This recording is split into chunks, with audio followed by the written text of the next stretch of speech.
And here we are on Module 6, Autosuggestion, the medium for influencing the subconscious mind. One of the ways you can think about this is from information technology sense, using computers, garbage in equals garbage out. We use autosuggestion all the time.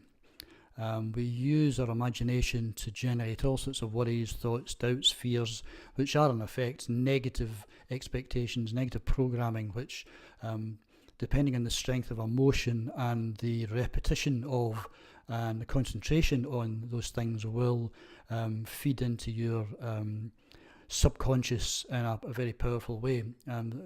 We often use all our senses to introduce these thoughts and feelings and into our subconscious, and then the one aspect of the subconscious is worth paying attention to is that it's often described in hypnotic circles as the yes room.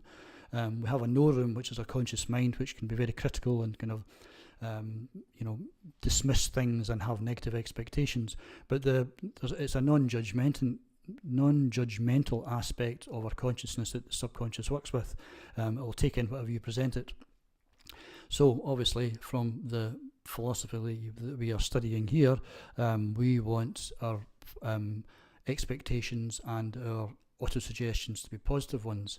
In order that they have to be strongly emotionalized, they have to be strongly laden with faith that they will be achieved. They need to be repetitious, they need to be strongly visualized, and they need to have a good audio aspect to them in terms of either reading, thinking, or listening to audio MP3s, for instance.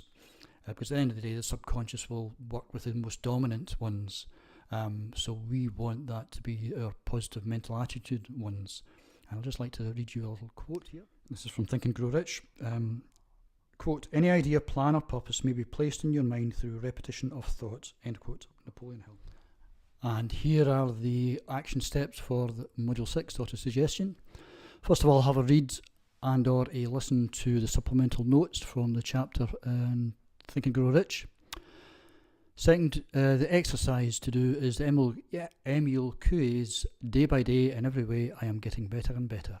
To practice that daily, several times a day, as often as you can, for weeks and weeks and weeks, and possibly forever. Third one is to read Napoleon Hill's advice, Summary of Autosuggestion. And the last part is to read the chapter, if you have the physical copy of Think and Grow Rich, on specialised knowledge prior to the next module, Module 7.